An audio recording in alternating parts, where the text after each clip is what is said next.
Assalamu alaikum, dear students. Today we will study chemistry 10th class. First chapter is chemical equilibrium. The first topic of this chapter is reversible reaction and dynamic equilibrium.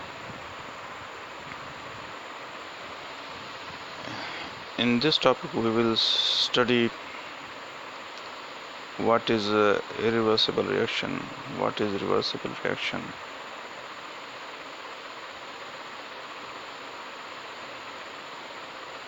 what is forward reaction, what is chemical equilibrium.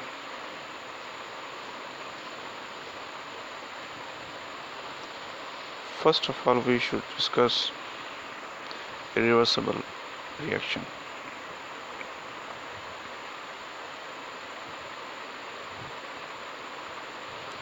In a chemical reaction, the substance that combines are called reactants and new substance formed are called products. किसी भी chemical reaction में अगर कोई दो चीज़ें आपस में मिलकर एक नई चीज़ बनाती हैं, जो दो चीज़ें मिली हैं उनको हम रिएक्टेंट्स कहते हैं, और जो नई चीज़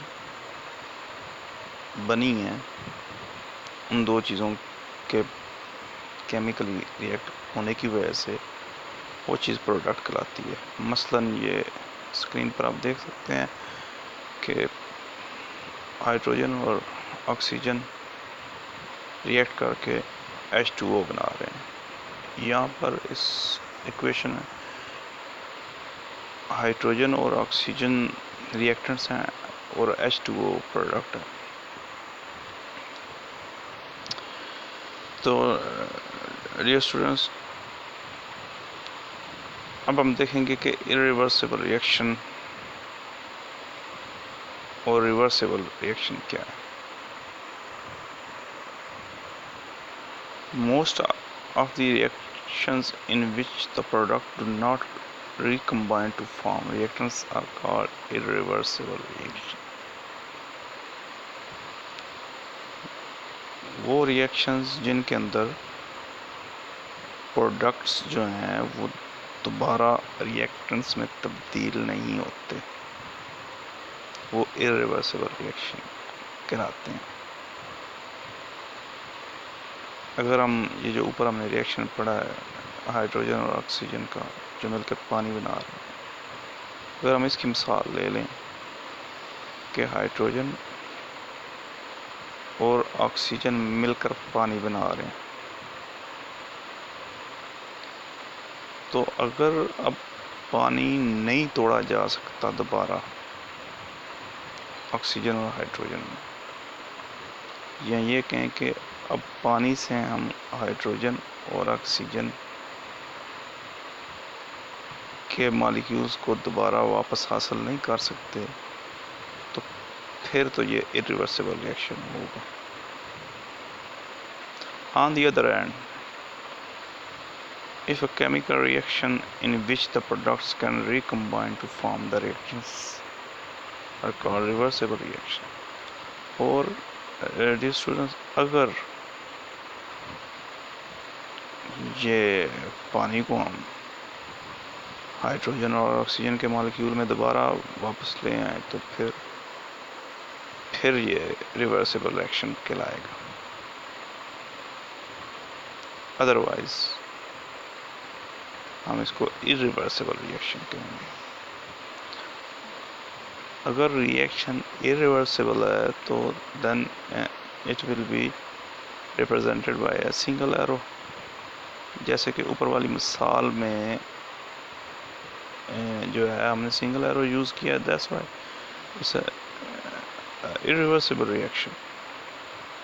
जो भी रिवर्सिबल रिएक्शन होगा, जब भी हम उसकी मिसाल देंगे तो उसके लिए डबल एरो हम यूज़ करेंगे।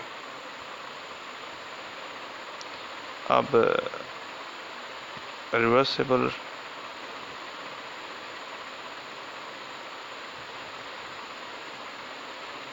रिएक्शन जो है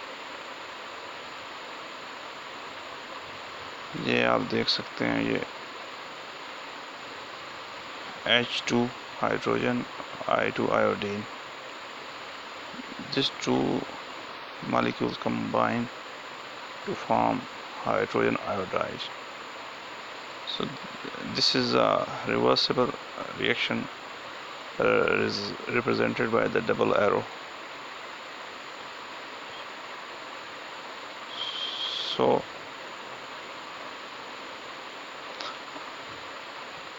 I hope you would have understood.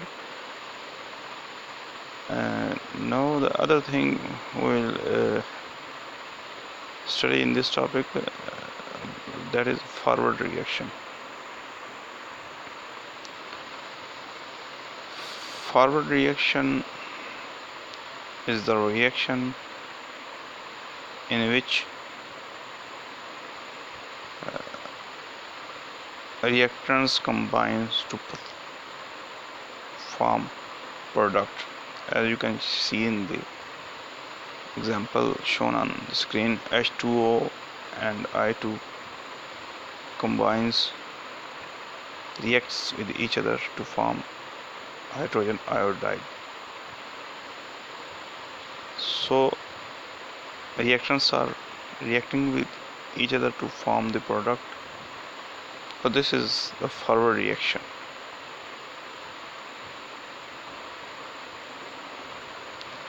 And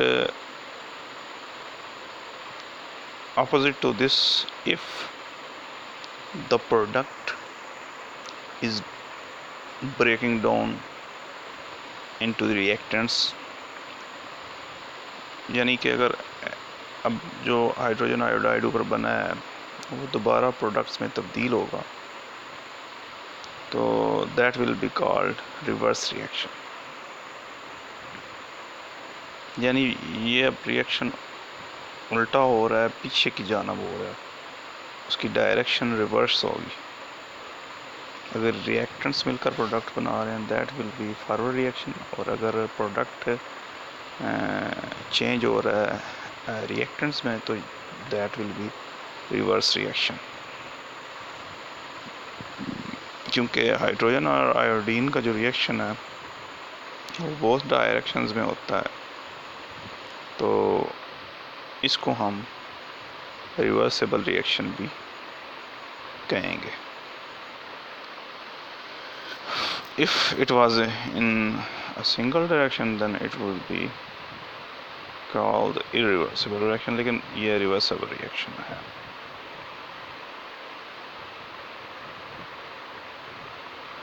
तो नीचे और भी एग्जांपल्स दी हुई हैं. Let's us have another example. When calcium and carbon dioxide react, they produce calcium carbonate.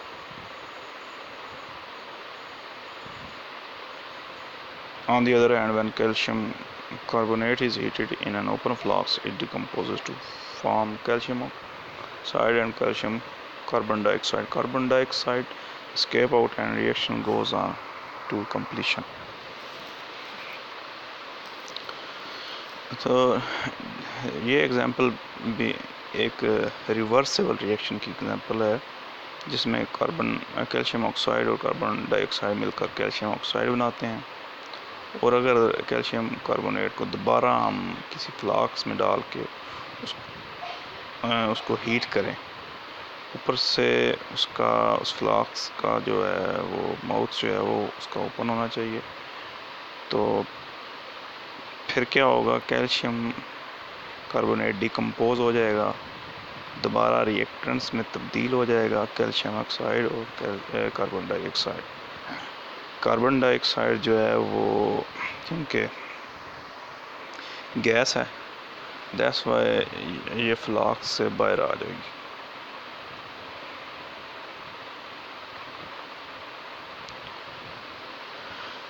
नाज़रीन, अब हम आते हैं इक्विलिब्रियम की तरफ.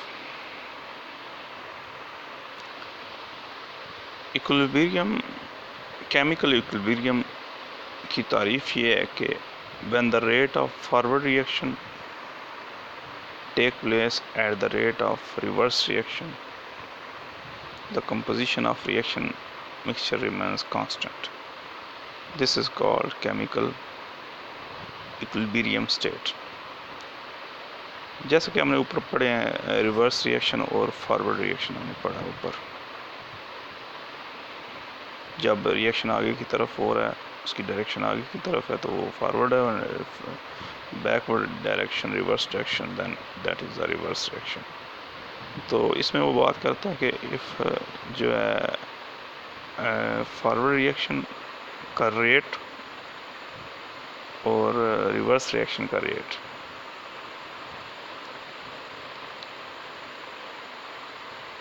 बराबर होगा तो फिर that will be the state of chemical equilibrium. और इसमें इसने बात बताई है एक, the composition of the reaction mixture remains constant. इसमें एक कंपोजिशन से इसका ये मुराद है, फ़र्ज़ कर लें ये मिसाल ऊपर वाली जो हमने अभी पढ़ी है कैल्शियम कार्बोनेट की, और जो कि कैल्शियम ऑक्साइड और कैल्शियम कार्बन डाइऑक्साइड से मिलकर कैल्शियम कार्बोनेट बनता है। उसमें वो बताता है कि यानी कंपोजिशन से मुराद ये है कि कैल्शियम कार्बोनेट अगर 10 ग्राम हमारे पास कैल्शियम कार्बोनेट है तो उस दूसरी साइड पे कैल्शियम ऑक्साइड और कार्बन डाइऑक्साइड भी हमारे पास जो है उनका भी वो सम जो है वो 10 ग्राम होना चाहिए।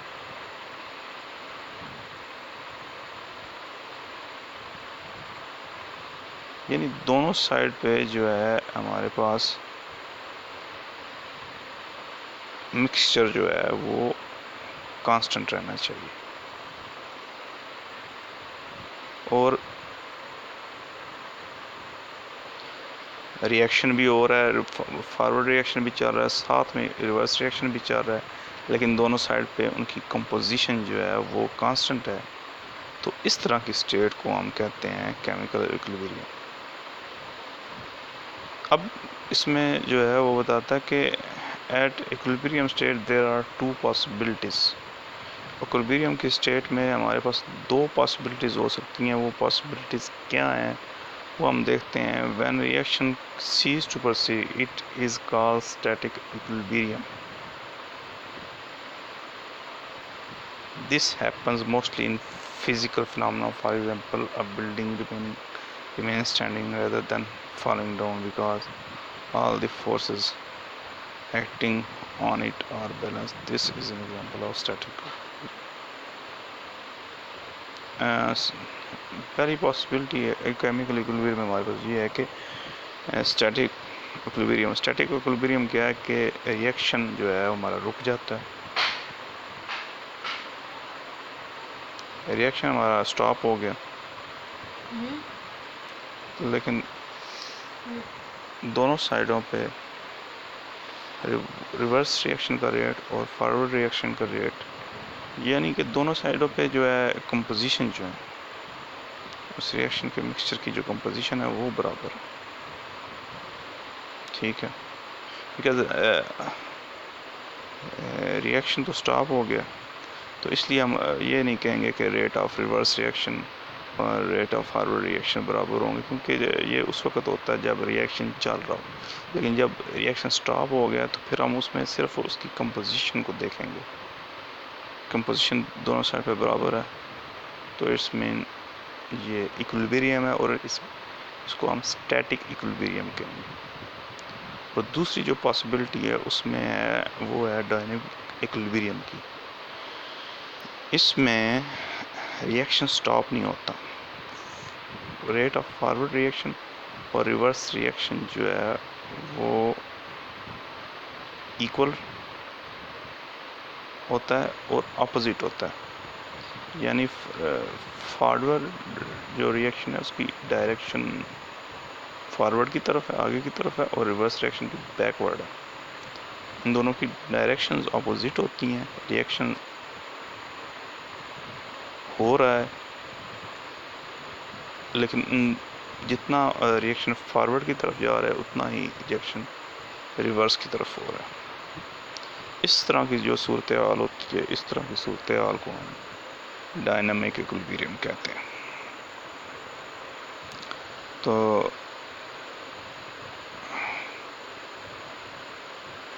नाज़रीन, आज के लिए इतना ही। ये टॉपिक काफ़ी लंबा है, तो इसको अगले इंशाल्लाह लेक्चर में डिस्कस करेंगे। मज़ीद हम मुआवजा करेंगे फॉरवर्ड रिएक्शन और रिवर्स रिएक्शन के अंदर जो उनमें फ़र्क है, और फिर डायनामिक इक्विलिब्रियम की खसूसियात जो हैं वो रह गई हमारी इस टॉपिक की, वो इंशाल्लाह नेक्स्ट वीडियो में जो है उसको